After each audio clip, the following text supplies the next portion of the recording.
नमस्कार, आप देख रहे हैं वीके न्यूज और मैं दृष्टि उपाध्याय। एक समय था कि देश के सबसे बड़े सूबे उत्तर प्रदेश के अंदर सपा और बसपा की तूती बोलती थी। कई बार इन दलों ने यहां सरकारें बनाई, लेकिन जब 2014 के लोकसभा चुनाव में मोदी की आंधी आई तो इसके बाद इन दलों के किले ढहते चले गए।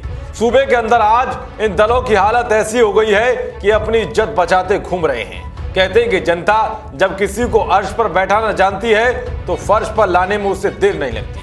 ऐसा ही कुछ अब यूपी में विपक्षी दलों के साथ हो रहा है। विपक्षी दलों की ओर से लगातार की जा रही तमाम तरह के आरोपों की बौछार के बावजूद भी प्रदेश में आज सीएम योगी को जनता का भरपूर समर्थन मिल रहा है, जिसके चलते सीएम योगी सूबे के अंदर एक के बाद एक इतिहास रच रहे हैं और सपा बसपा जैसे प्रमुख विपक्षी दलों की राजनीतिक जमीन दिन ब दिन बंजर होती जा रही है। उत्तर प्रदेश की योगी सरकार लगातार विपक्षियों को झटके पर झटका दे रही है। सीएम योगी के सामने आज कांग्रेस, समाजवादी पार्टी और बहुजन समाजवादी पार्टी के दिग्गज नेता बौने साबित हो चुके हैं। एक बार फिर से सीएम योगी ने सूबे के अंदर इतिहास रचते हुए समाजवादी पार्टी के नीचे से पैरों तले जमीन खिसका दी है। दरअसल एक और चुनाव में सीएम योगी ने समाजवादी पार्टी को ऐतिहासिक हार दी है।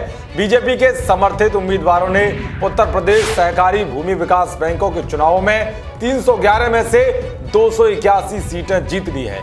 3 दशक के बाद ऐसा हुआ है जब सहकारी भूमि विकास बैंकों से मुलायम सिंह यादव के परिवार का वर्चस्व खत्म हुआ है।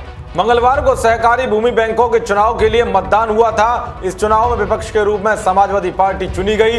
हालांकि सपा को सिर्फ कुछ ही गिनी चुनी सीटें मिली हैं। चुनाव आयुक्त पीके मोहती ने कहा है कि शिकायतों के चलते 11 जगहों पर चुनाव रद्द किए गए थे। इस ऐतिहासिक जीत को लेकर बीजेपी नेताओं ने दावा किया है कि विपक्षी उम्मीदवारों ने चुनाव लड़ने की हिम्मत नहीं की, तो वहीं हमेशा की तरह रोना रोने वाले विपक्ष ने कहा है कि राज्य की मशीनरी ने चुनावों को हाईजैक कर लिया था। तो वहीं कांग्रेस गांधी परिवार की परंपरागत सीट अमेठी के जगदीशपुर में ही जीत दर्ज करा सकी, जहां राहुल गांधी 2019 के लोकसभा चुनाव में स्मृति ईरानी से हार गए थे।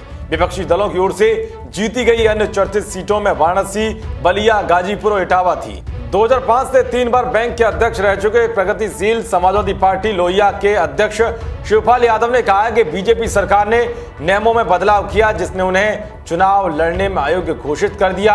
शिवपाल ने कहा है कि अध्यक्ष पद के लिए 2 बार से ज्यादा चुनाव लड़ना अब वर्जित कर दिया गया है। उन्होंने इस नियम को अलोकतांत्रिक बताया है। उन्होंने इशारों में ही कहा है कि अगर ये नियम न आता तो इस बार भी उन्हें ही जीत मिलती। यानी कि शिवपाल यादव ने एक तरह से वही बात कर दी कि लोमड़ी के हाथ जब अंगूर नहीं आए तो उन्हें खट्टे बता दिया।